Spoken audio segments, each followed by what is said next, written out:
Hi hello ವಿದ್ಯಾರ್ಥಿಗಳೇ, ಎಲ್ಲರಿಗೂ ಕೂಡ ನಮಸ್ಕಾರ. ಎಲ್ಲರಿಗೂ ಕೂಡ ನಿಮ್ಮ ಜೀವನ್ ಸರ್ ಮಾಡ್ತಕ್ಕಂಥ ಒಂದು ಹಾಯ್ ಅಂತ ಹೇಳ್ತಾ, ಇವತ್ತಿನ ವಿಡಿಯೋ ನಿಮಗೆಲ್ಲರಿಗೂ ಕೂಡ ಏನಪ್ಪ ಅಂತ ಅಂದರೆ SSC GD ಪರೀಕ್ಷೆ ಈಗ ಆಗಿದೆ.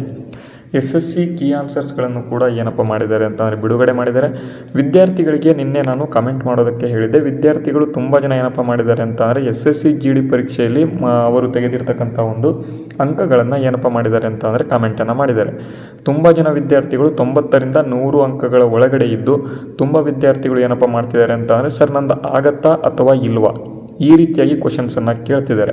ಅದಕ್ಕಾಗಿ ಇವತ್ತಿನ ವಿಡಿಯೋನ ಮಾಡಿದ್ದೇನೆ. ವಿಡಿಯೋನ ಸ್ಕಿಪ್ ಮಾಡದೆ ಸಂಪೂರ್ಣವಾಗಿ ನೋಡ್ತಾ ಹೋಗಿ. ಅದಕ್ಕೂ ಮುಂಚೆ ನೀವೇನಾದರೂ ಫಸ್ಟ್ ಟೈಮ್ ನಾವು ಒಂದು ಚಾನಲನ್ನು ನೋಡ್ತಾ ಇದ್ದರೆ ಎಲ್ಲರೂ ಕೂಡ ತಪ್ಪದೇ ಚಾನಲನ್ನು ಸಬ್ಸ್ಕ್ರೈಬ್ ಮಾಡ್ಕೊಳ್ಳಿ.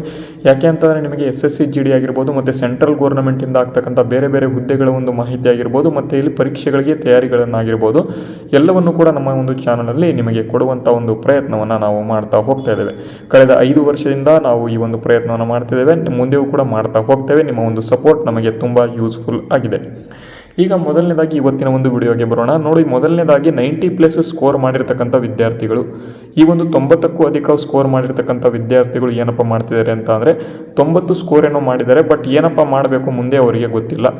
ಈಗ ಕೀ ಆನ್ಸರ್ಸ್ಗಳನ್ನ ಬಿಟ್ಟಿದ್ದಾರೆ. ಬಟ್ ಅದು ನಾರ್ಮಲೈಸ್ ಸ್ಕೋರ್ ಅಲ್ಲ, ಬರೀ ರಾ ಸ್ಕೋರ್. ಅದು ರಾ ಸ್ಕೋರ್ ಅಂತ ಅಂದರೆ ಏನು, ನೀವು ಎಷ್ಟು ಅಂಕಗಳನ್ನ ಪಡೆದುಕೊಂಡಿದ್ದೀರಾ ಅಂದರೆ ನಿಮ್ಮ ಒಂದು ಕ್ಲಿಯರ್ ಅಂಕ ಎಷ್ಟು, ನೀವು ಎಷ್ಟು ಸರಿ ಉತ್ತರ ಮಾಡಿದ್ದೀರಾ ಅದರ ಒಂದು ಮೈನಸ್ ಆಗಿ ಎಷ್ಟು ಅಂಕ, ನಿಮ್ಮ ಅಂಕ ಎಷ್ಟು ಬಂದಿದೆ ಅಂತ.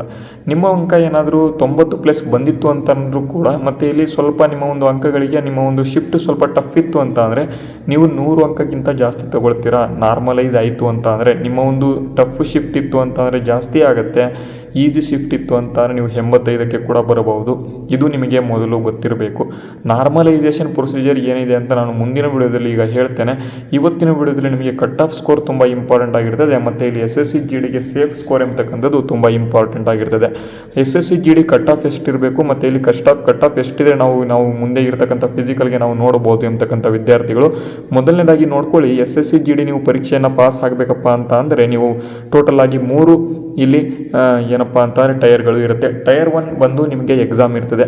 ಎಕ್ಸಾಮ್ 160 ಅಂಕಗಳಿಗೆ ಇರುತ್ತೆ. ನೀವು ಮಿನಿಮಮ್ ನೀವು ಎಷ್ಟಪ್ಪ ಅಂತ ಅಂದರೆ ನಮ್ಮ ಒಂದು ಕರ್ನಾಟಕದಲ್ಲಿ 90ಕ್ಕೂ ಅಧಿಕ ಅಂಕಗಳನ್ನು ಪಡ್ಕೊಂಡ್ರೆ ನೀವು ಈಸಿಯಾಗಿ ನೀವು ಕ್ವಾಲಿಫೈ ಆಗ್ಬೋದು ಫಿಸಿಕಲ್ನಲ್ಲಿ ನಿಮಗೆ ಯಾವ ರೀತಿ ಇರುತ್ತೆ ಅಂತಂದರೆ ವುಮೆನ್ಸ್ಗೆ ಬೇರೆ ರೀತಿ ಇರುತ್ತೆ, ಮೆನ್ಸ್ಗೆ ಬೇರೆ ರೀತಿ ಇರುತ್ತೆ. ಪುರುಷರಿಗೆ ಮತ್ತು ಮಹಿಳಾ ಅಭ್ಯರ್ಥಿಗಳಿಗೆ ಬೇರೆ ಬೇರೆ ರೀತಿ ಫಿಸಿಕಲ್ ಇರುತ್ತೆ. ಅದೆಲ್ಲರಿಗೂ ಕೂಡ ಗೊತ್ತಿದೆ.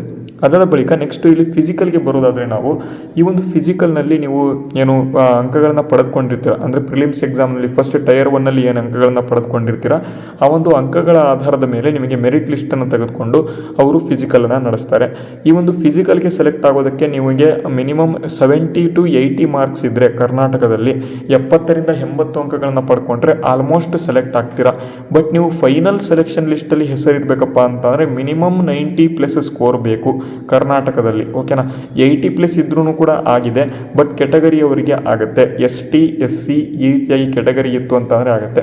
ಬಟ್ ನಾನು OBC ಮತ್ತು ಜನರಲ್ನ ನೋಡ್ತಾ ಹೋಗಿವಿ ಅಂತ ಅಂದರೆ ಇಲ್ಲಿ ನಿಮಗೆ ಎಷ್ಟಪ್ಪ ಸ್ಕೋರ್ ಇರಬೇಕು ಅಂತ ಅಂದರೆ ನೋಡೋದಾದರೆ ನಿಮಗೆ 89 to 95+ ಸ್ಕೋರ್ ಇತ್ತು ಅಂತ ಅಂದರೆ ನಾರ್ಮಲೈಸ್ ಸ್ಕೋರ್ ಆಗಿ ನಿಮಗೆ 100+ ಆಗುವಂಥ ಸಾಧ್ಯತೆ ಇತ್ತು ಅಂತ ಅಂದರೆ 100% ಸೆಲೆಕ್ಷನ್ ಆಗ್ತೀರಾ ನೀವು ಫಿಸಿಕಲ್ಗೆ ರೆಡಿಯಾಗಿ.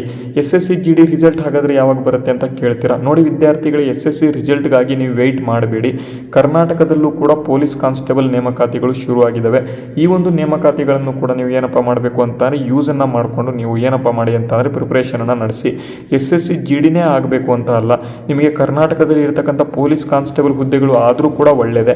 ಎಲ್ಲವೂ ಕೂಡ ಒಳ್ಳೆಯ ಹುದ್ದೆಗಳು ಇದ್ದಾವೆ. ಅದಕ್ಕಾಗಿ ಎಲ್ಲದಕ್ಕೂ ಕೂಡ ಪ್ರಿಪ್ರೇಷನನ್ನು ನಡೆಸಿ. ಈಗ SSC GD ಪರೀಕ್ಷೆ ಆಗಿದೆ ಅಂತ ಸುಮ್ಮನೆ ಕೂತ್ಕೋಬೇಡಿ. ಮುಂದಿನ ವರ್ಷ SSC GD ಅಂತ ಕಾಯ್ಕೊಂತ ಕೂತ್ಕೋಬೇಡಿ.